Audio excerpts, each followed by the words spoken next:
Have you ever felt the crushing weight of mockery and judgment, the pain of being dismissed before anyone bothers to know your true worth?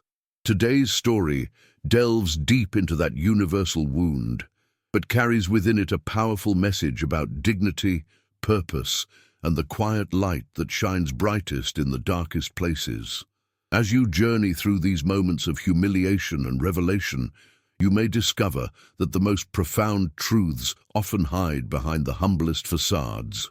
The clock on the wall of Westlake Academy ticked steadily forward, marking another day in the prestigious halls where futures were forged and reputations were everything. Thomas Miller kept his eyes downcast as he pushed his mop across the polished floor, his movements methodical and precise. At 47, his face carried lines of experience that the uniformed students rushing past him couldn't begin to comprehend. His worn blue overalls bore the stains of honest labor, contrasting sharply with the pristine uniforms of the Academy's elite student body. "Watch it, Mr. Mop!" A student deliberately knocked into Thomas's bucket, sending dirty water sloshing across the floor he'd just cleaned. Snickers followed as a group of boys continued down the hallway, their expensive leather shoes leaving fresh marks on his work. Thomas simply sighed, retrieving his mop without a word. 7 years he'd worked these halls, and 7 years he'd endured the casual cruelty of children who'd never known what it meant to struggle. He pulled a small, worn leather notebook from his pocket, jotted something quickly, and returned it to his overalls before resuming his work. Principal Catherine Harrington witnessed the exchange from her office doorway, but remained silent.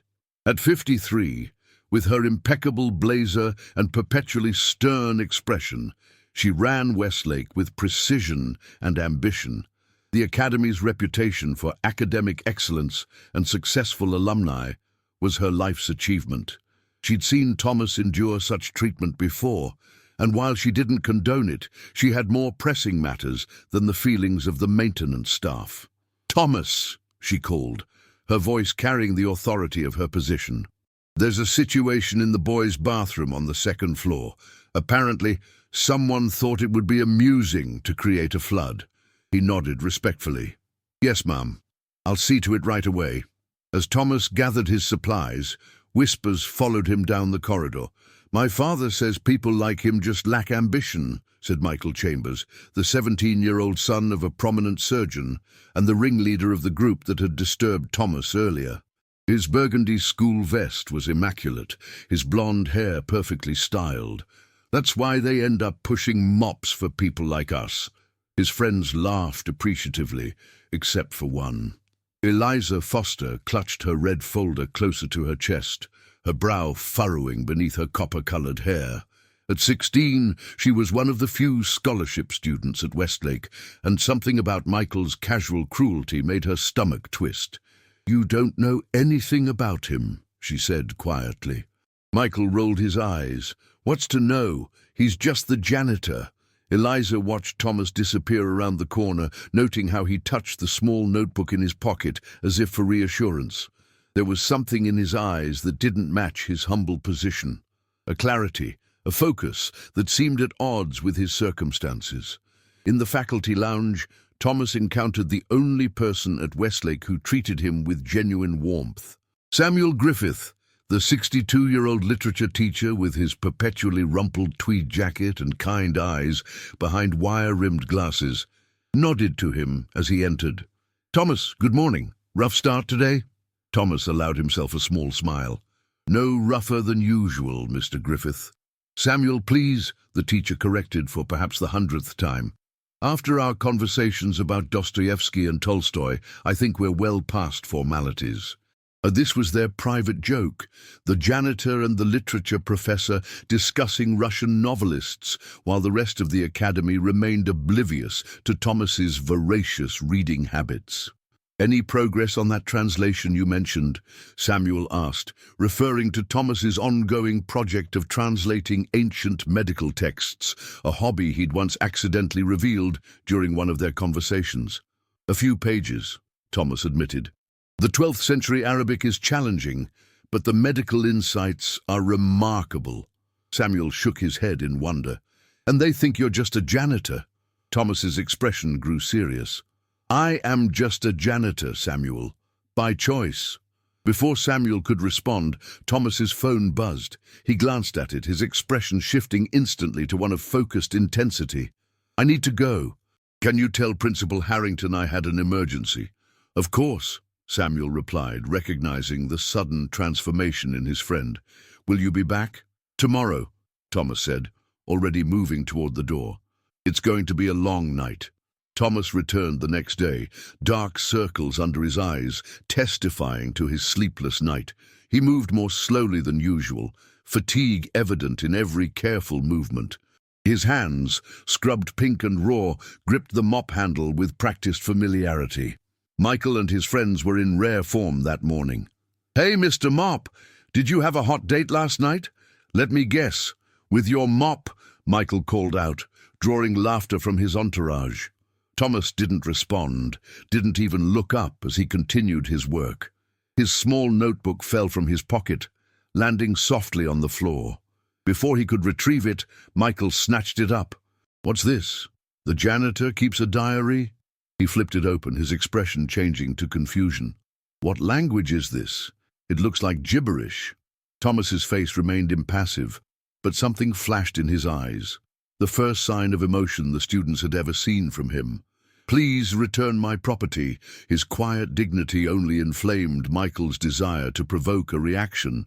Or what? You'll clean me to death? Principal Harrington's voice cut through the tension. Michael, return Mr. Miller's property immediately. Michael reluctantly handed over the notebook, but not before tearing out a page and crumpling it in his fist. Oops, he said with mock innocence. Thomas took the notebook and the crumpled page without comment, tucking both into his pocket before returning to his work. Later, in the empty hallway, Eliza approached Thomas as he cleaned the drinking fountain. I'm sorry about Michael, she said. He can be cruel. Thomas looked up, genuine surprise crossing his features. Thank you, but it's not necessary. People reveal their character through how they treat those they believe can't benefit them. The wisdom in his words startled her. What was in that notebook, if you don't mind me asking? He studied her for a moment, as if assessing her trustworthiness. Notes, observations, things I need to remember, in another language. A ghost of a smile touched his lips. Several, actually. It helps me keep my thoughts private. Before she could ask more questions, the bell rang, sending students flooding into the hallway. Eliza hesitated, then hurried to class, glancing back to see Thomas continuing his work, invisible once more to the rushing students. That afternoon, chaos erupted in the chemistry lab. A failed experiment sent noxious fumes through the room, causing students to cough and their eyes to water painfully. As the teacher struggled to contain the situation, Thomas appeared in the doorway, assessing the scene with a single glance. "Everyone out!" he commanded, his voice carrying an authority no one had heard before. "Cover your mouths and noses. Move calmly but quickly." The students, stunned by his transformation, obeyed without question. Thomas moved directly to the source of the fumes, calmly neutralizing the reaction with a substance from the supply closet. His movements were precise, confident, the actions of someone with extensive knowledge of chemistry, not a janitor. When Principal Harrington arrived, she found Thomas directing students on proper breathing techniques to clear their lungs, checking pupils, and asking pointed questions about symptoms in a manner that was undeniably professional. "Mr. Miller," she said, when the situation was under control, "where did you learn to handle a chemical emergency?" He straightened, his expression returning to its usual careful neutrality. "I've picked up a few things over the years, ma'am." She clearly didn't believe this modest explanation, but before she could press further, her phone rang. The call was brief, her expression growing grave. "I need to speak with you privately," she told Thomas, leading him away from the curious students. In her office, she closed the door firmly. "That was Westlake Hospital. There's been a serious accident involving multiple victims. They're desperately short-staffed and asking for any medical personnel in the area to assist." She paused, studying his face. They specifically asked if you were available.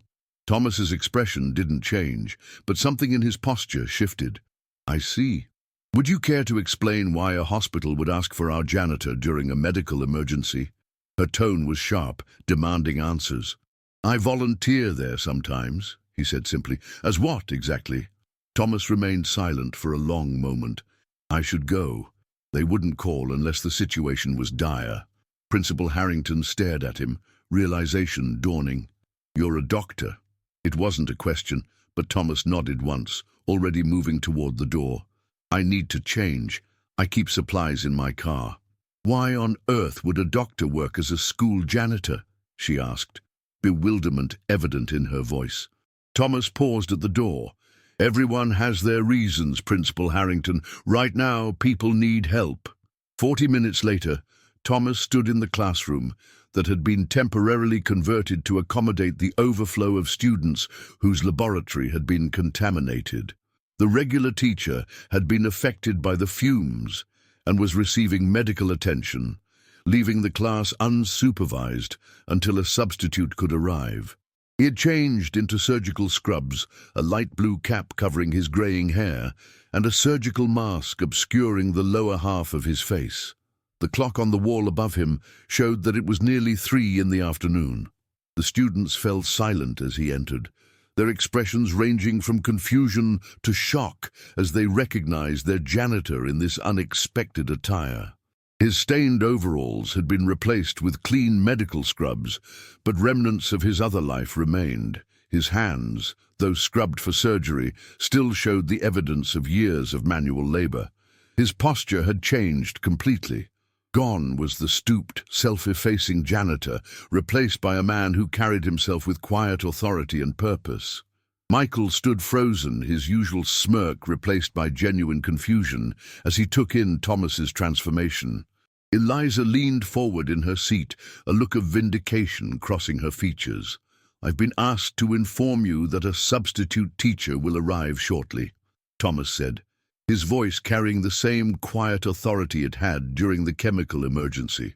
In the meantime, please continue with your assigned reading. Why are you dressed like that? Michael demanded, finding his voice. Is this some kind of joke? Thomas regarded him calmly. No joke. I've been called to assist at Westlake Hospital due to an emergency situation. Principal Harrington asked me to check on this class before I leave. You assist at a hospital? Michael's incredulity was evident. As what, the cleaning staff?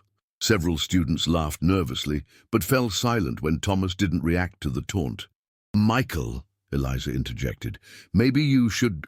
She was interrupted by the classroom door opening as Principal Harrington entered, her expression unusually serious. Dr. Miller, your presence is urgently requested at the hospital. The ambulances are arriving now. The word doctor hung in the air, sending a ripple of whispers through the classroom. Thank you, Principal Harrington, Thomas replied. I was just leaving. As he turned to go, Michael's phone rang. The boy answered, his face draining of color as he listened to the caller. What? When? Is she okay? His voice cracked with sudden fear. I'm coming right now. He ended the call looking stricken. My sister. There was an accident at her school. She's being taken to Westlake Hospital. Thomas's expression softened slightly behind his mask. What's her name? Sophie. Sophie Chambers. She's 12. The arrogance had vanished from Michael's voice, replaced by naked fear. I'll look for her when I get there, Thomas said quietly, then addressed Principal Harrington. I may not be back tomorrow. It depends on how many cases there are. As he left the classroom, the students remained in stunned silence, trying to reconcile the humble janitor they'd mocked with the man who had just been addressed as doctor and was heading to a hospital emergency. Thomas worked through the night at Westlake Hospital, his hands steady as he moved from one patient to another. The accident, a school bus collision involving children from the middle school, had brought in 12 critically injured patients, among them Sophie Chambers. In the operating room, Thomas stood over the young girl, his focus absolute as he worked to repair her internal injuries. The attending nurses moved in practice coordination with him, responding to his quiet, assured commands with efficiency that spoke of deep respect. "BP dropping," warned the anesthesiologist. "We're losing her." Thomas didn't look up from his work. "Push 1 milligram of epinephrine and increase the fluid rate." His hands never faltered as he located the source of bleeding.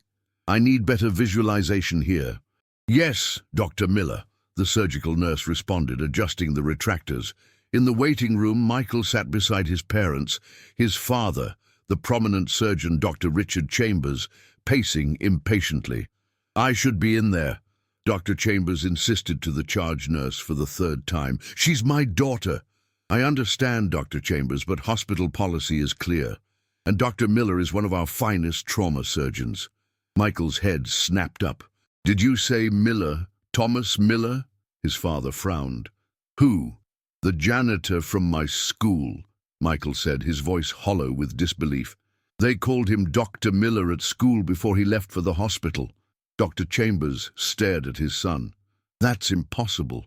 Thomas Miller is—" He stopped abruptly, a look of shock crossing his features. "No, it can't be the same person."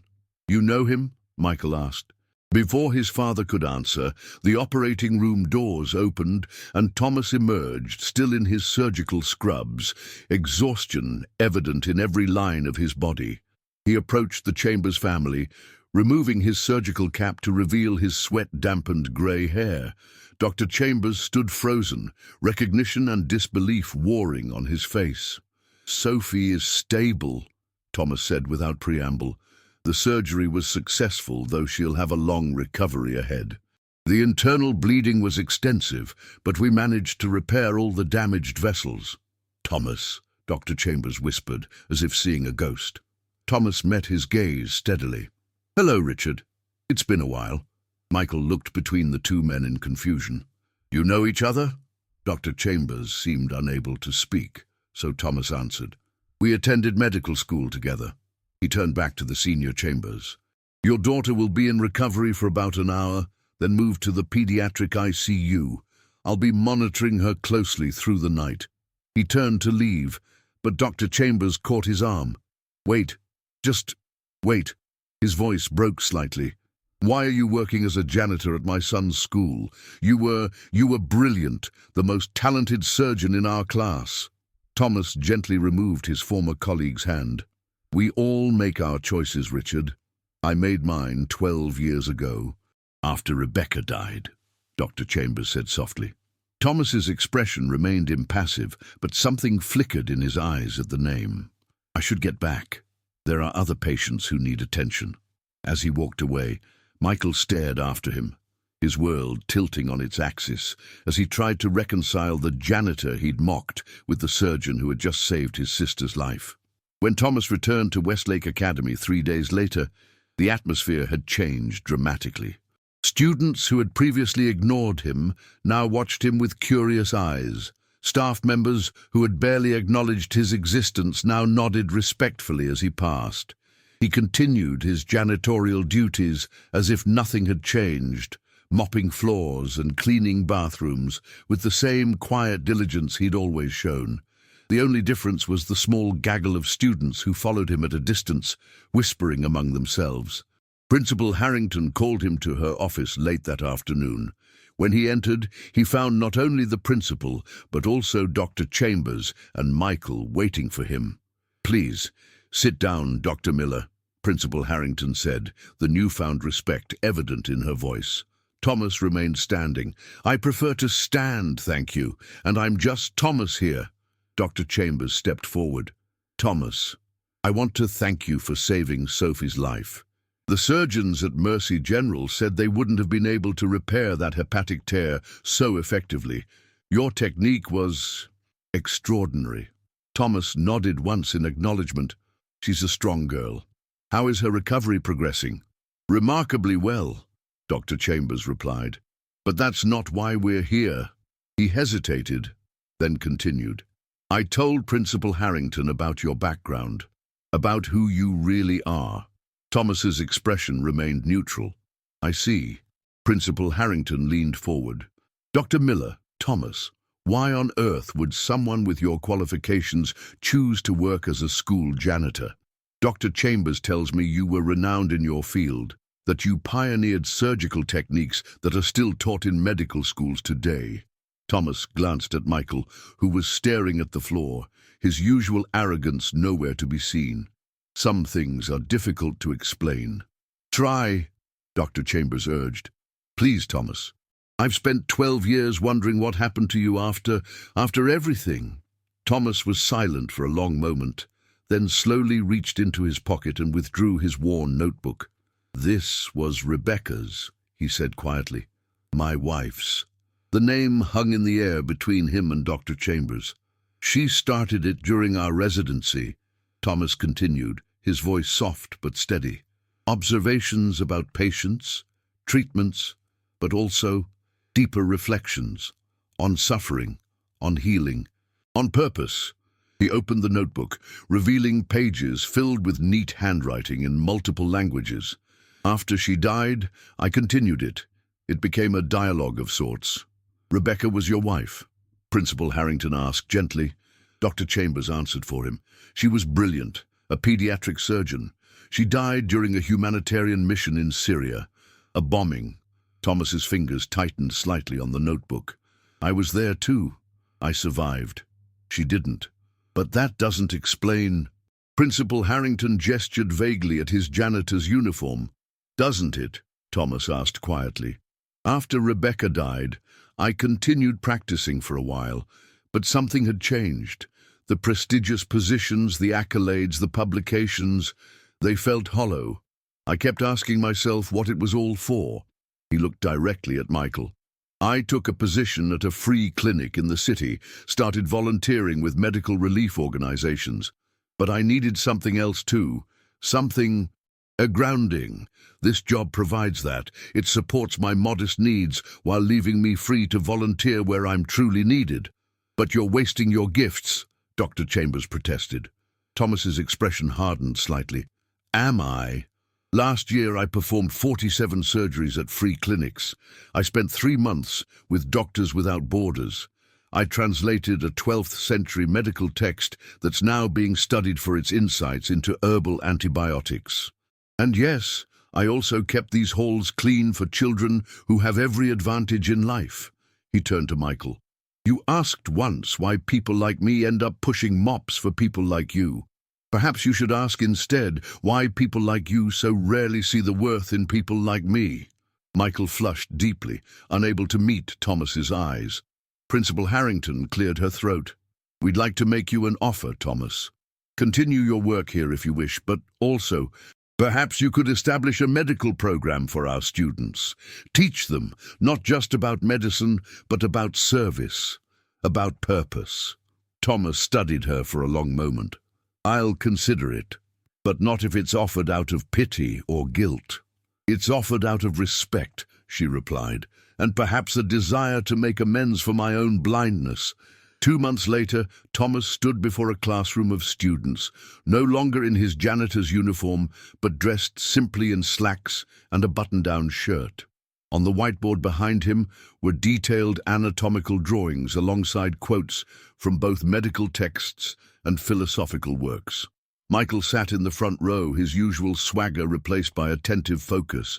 Beside him, Eliza smiled encouragingly at Thomas. Medicine isn't just science, Thomas was saying, his quiet voice now commanding the attention it deserved. It's an act of service, of recognizing the inherent dignity in every human being, regardless of their status or circumstances. He opened Rebecca's notebook, now familiar to his students. My wife wrote something that guides everything I do. In the end, we will be measured not by our achievements, but by our acts of compassion. Not by who we appeared to be, but by who we truly were when no one important was watching. The class was silent, absorbing his words. Today, we'll be discussing the ethics of care, Thomas continued. The responsibility we have to see beyond appearances, beyond our assumptions, to the true worth of each person we encounter. After class, Michael lingered, clearly wanting to speak, but struggling to find the words.